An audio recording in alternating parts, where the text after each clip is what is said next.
आंखों से टूट जाए हम वो पत्ते नहीं, आंधियों से कह दो जरा अपनी हद में रहे। वो लाइन तो आपने जरूर सुनी होगी।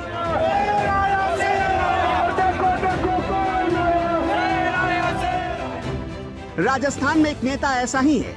वो बीजेपी की भी जरूरत है, कांग्रेस की भी जरूरत है, किसानों की भी जरूरत है, नौजवानों की भी जरूरत है और देखते ही देखते वो राजस्थान की जरूरत बन चुका है। नाम हनुमान बेनीवाल।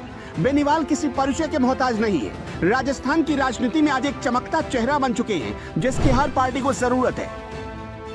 बेनीवाल का जन्म 2 मार्च 1972 को राजस्थान में नागौर जिले के बरन गांव में रामदेव और मोहिनी देवी के घर पर हुआ। नागौर जिला मुख्यालय से तकरीबन 25 किलोमीटर दूर बरन गांव के रहने वाले हनुमान बेनीवाल के पिता विधायक रह चुके हैं, जिसके चलते उन्हें बचपन से ही राजनीतिक माहौल मिला। बेनीवाल ने अपनी राजनीतिक शुरुआत छात्र राजनीति से की। साल 1995 में उन्हें राजस्थान कॉलेज में प्रेसिडेंट पद पर चुना गया। 1996 में यूनिवर्सिटी लॉ कॉलेज में और 1997 में राजस्थान यूनिवर्सिटी के छात्र संघ अध्यक्ष के चुनाव में उन्होंने अपनी दमदार जीत दर्ज करवाई। साल 2003 में राजनीतिक जीवन की शुरुआत हुई। उन्होंने निर्दलीय प्रत्याशी के रूप में चुनाव लड़ा और बेनीवाल को 2000 मतों से हार का सामना करना पड़ा। बेनीवाल ने 2008 में बीजेपी गठबंधन कर लिया। बीजेपी ने 2019 के लोकसभा चुनाव में बेनीवाल के लिए नागौर की सीट खाली छोड़ दी और भारी वोटों से जीतकर आरएलपी के सांसद बन गए।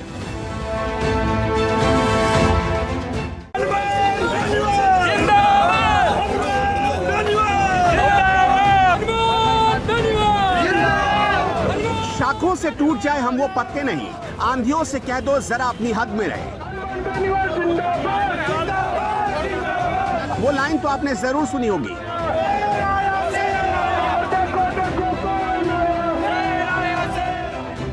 राजस्थान में एक नेता ऐसा ही है। वो बीजेपी की भी जरूरत है, कांग्रेस की भी जरूरत है, किसानों की भी जरूरत है, नौजवानों की भी जरूरत है और देखते ही देखते वो राजस्थान की जरूरत बन चुका है।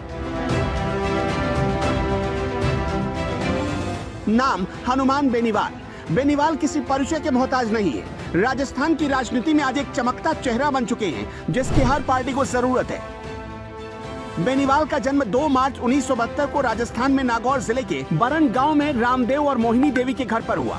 नागौर जिला मुख्यालय से तकरीबन 25 किलोमीटर दूर बरन गांव के रहने वाले हनुमान बेनीवाल के पिता विधायक रह चुके हैं, जिसके चलते उन्हें बचपन से ही राजनीतिक माहौल मिला। 2008 में बेनीवाल ने अपनी राजनीतिक शुरुआत छात्र राजनीति से की। साल 1995 में उन्हें राजस्थान कॉलेज में प्रेसिडेंट पद पर चुना गया। 1996 में यूनिवर्सिटी लॉ कॉलेज में और 1997 में राजस्थान यूनिवर्सिटी के छात्र संघ अध्यक्ष के चुनाव में उन्होंने अपनी दमदार जीत दर्ज करवाई।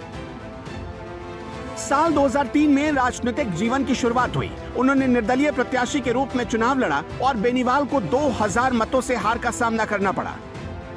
बेनीवाल ने 2008 में बीजेपी की ओर से चुनाव लड़ा और बहुत बड़े अंतर से जीत हासिल हुई। वसुंधरा से विवाद के चलते बेनीवाल ने बीजेपी से नाता तोड़ दिया और 2013 में एक बार फिर से निर्दलीय के तौर पर चुनाव मैदान में उतरे। इस चुनाव में बेनीवाल का सामना दुर्ग सिंह चौहान से हुआ। 14वीं विधानसभा में खींवसर से निर्दलीय चुनाव लड़ा और बीजेपी नेता दुर्ग सिंह चौहान को 23,020 वोटों से हराकर विजयी बने। विधानसभा चुनाव 2018 से पहले राजस्थान में बेनीवाल ने तीसरे मोर्चे के रूप में अपनी पार्टी राष्ट्रीय लोकतांत्रिक पार्टी का गठन किया। साथ ही 58 विधानसभा सीटों पर प्रत्याशियों को मैदान में उतारा और 3 विधानसभा सीटों पर अपनी जीत दर्ज करवाई। पार्टी के गठन के बाद चुनाव चिन्ह बोतल बना। परिणाम आने के बाद बेनीवाल की पार्टी राष्ट्रीय लोकतांत्रिक पार्टी ने बीजेपी को हराने का काम किया। उसके बाद बीजेपी 2019 के लोकसभा चुनाव में कोई रिस्क नहीं लेना चाहती थी। यही वजह थी कि बीजेपी ने रालोपा से गठबंधन किया और एक सीट छोड़ना ही मुनासिब समझा। इसके बाद बीजेपी ने हनुमान बेनीवाल को गठबंधन के तहत आजमाया। 23 मई 2019 को जब लोकसभा चुनाव के नतीजे आए तो नागौर सीट पर एनडीए प्रत्याशी के रूप में हनुमान बेनीवाल ने कांग्रेस के खिलाफ एक बड़ी जीत हासिल की। उन्होंने कांग्रेस के प्रत्याशी ज्योति मर्धा को भारी वोटों से हरा दिया।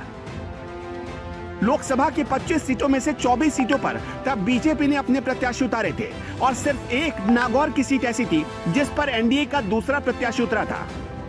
नागौर की सीट पर बीजेपी ने हनुमान बेनीवाल की आरएलपी से गठबंधन किया, जिसका फायदा उन दिनों बीजेपी को मिला। 2019 में हनुमान बेनीवाल ने लोकसभा चुनाव में आरएलपी और बीजेपी का गठबंधन कर लिया। बीजेपी ने 2019 के लोकसभा चुनाव में बेनीवाल के लिए नागौर की सीट खाली छोड़ दी और भारी वोटों से जीतकर आरएलपी के सांसद बन गए।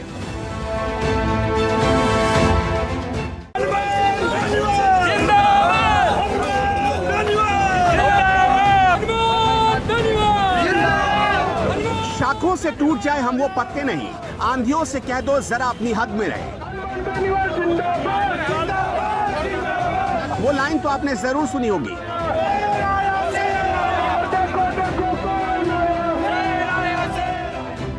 राजस्थान में एक नेता ऐसा ही है।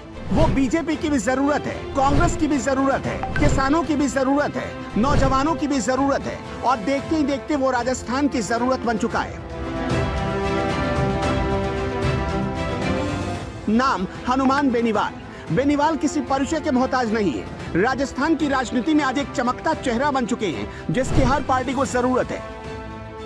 बेनीवाल का जन्म 2 मार्च 1972 को राजस्थान में नागौर जिले के बरन गांव में रामदेव और मोहिनी देवी के घर पर हुआ। नागौर जिला मुख्यालय से तकरीबन 25 किलोमीटर दूर बरन गांव के रहने वाले हनुमान बेनीवाल के पिता विधायक रह चुके हैं, जिसके चलते उन्हें बचपन से ही राजनीतिक माहौल मिला। बेनीवाल ने अपनी राजनीतिक शुरुआत छात्र राजनीति से की। साल 1995 में उन्हें राजस्थान कॉलेज में प्रेसिडेंट पद पर चुना गया। 1996 में यूनिवर्सिटी लॉ कॉलेज में और 1997 में राजस्थान यूनिवर्सिटी के छात्र संघ अध्यक्ष के चुनाव में उन्होंने अपनी दमदार जीत दर्ज करवाई। साल 2003 में राजनीतिक जीवन की शुरुआत हुई। उन्होंने निर्दलीय प्रत्याशी के रूप में चुनाव लड़ा और बेनीवाल को 2000 मतों से हार का सामना करना पड़ा। बेनीवाल ने 2008 में बीजेपी की ओर से चुनाव लड़ा और बहुत बड़े अंतर से जीत हासिल हुई। वसुंधरा से विवाद के चलते बेनीवाल ने बीजेपी से नाता तोड़ दिया और 2013 में एक बार फिर से निर्दलीय के तौर पर चुनाव मैदान में उतरे। इस चुनाव में बेनीवाल का सामना दुर्ग सिंह चौहान से हुआ। 14वीं विधानसभा में खींवसर से निर्दलीय चुनाव लड़ा और बीजेपी नेता दुर्ग सिंह चौहान को 23,020 वोटों से हराकर विजयी बने। विधानसभा चुनाव 2018 से पहले राजस्थान में बेनीवाल ने तीसरे मोर्चे के रूप में अपनी पार्टी राष्ट्रीय लोकतांत्रिक पार्टी का गठन किया। साथ ही 58 विधानसभा सीटों पर प्रत्याशियों को मैदान में उतारा और 3 विधानसभा सीटों पर अपनी जीत दर्ज करवाई। पार्टी के गठन के बाद चुनाव चिन्ह बोतल बना। परिणाम आने के बाद बेनीवाल की पार्टी राष्ट्रीय लोकतांत्रिक पार्टी ने बीजेपी को हराने का काम किया। उसके बाद बीजेपी 2019 के लोकसभा चुनाव में कोई रिस्क नहीं लेना चाहती थी। यही वजह थी कि बीजेपी ने रालोपा से गठबंधन किया और एक सीट छोड़ना ही मुनासिब समझा। इसके बाद बीजेपी ने हनुमान बेनीवाल को गठबंधन के तहत आजमाया।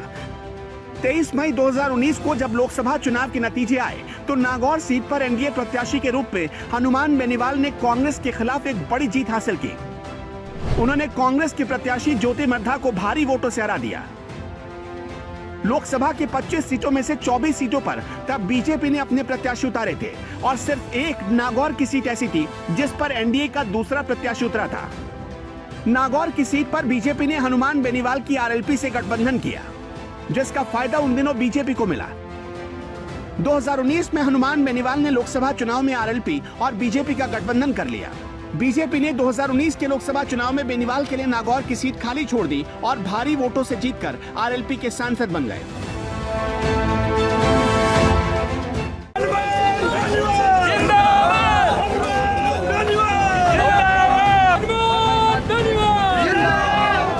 शाखों से टूट जाए हम वो पत्ते नहीं, आंधियों से कह दो जरा अपनी हद में रहे।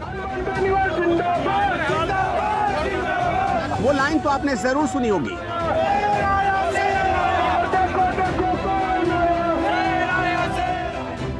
राजस्थान में एक नेता ऐसा ही है।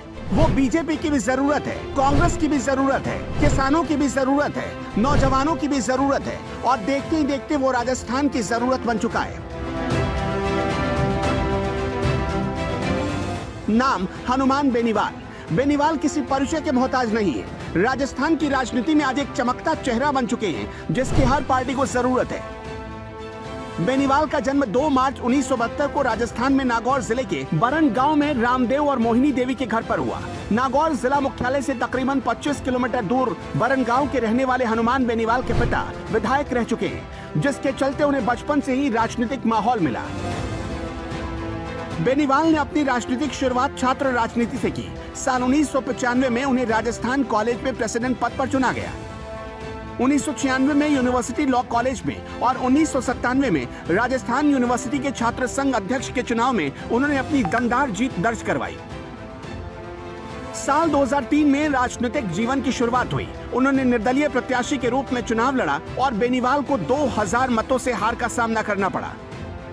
बेनीवाल ने 2008 में बीजेपी की ओर से चुनाव लड़ा और बहुत बड़े अंतर से जीत हासिल हुई। वसुंधरा से विवाद के चलते बेनीवाल ने बीजेपी से नाता तोड़ दिया और 2013 में एक बार फिर से निर्दलीय के तौर पर चुनाव मैदान में उतरे। इस चुनाव में बेनीवाल का सामना दुर्ग सिंह चौहान से हुआ। 14वीं विधानसभा में खींवसर से निर्दलीय चुनाव लड़ा और बीजेपी नेता दुर्ग सिंह चौहान को 23,020 वोटों से हराकर विजयी बने। विधानसभा चुनाव 2018 से पहले राजस्थान में बेनीवाल ने तीसरे मोर्चे के रूप में अपनी पार्टी राष्ट्रीय लोकतांत्रिक पार्टी का गठन किया।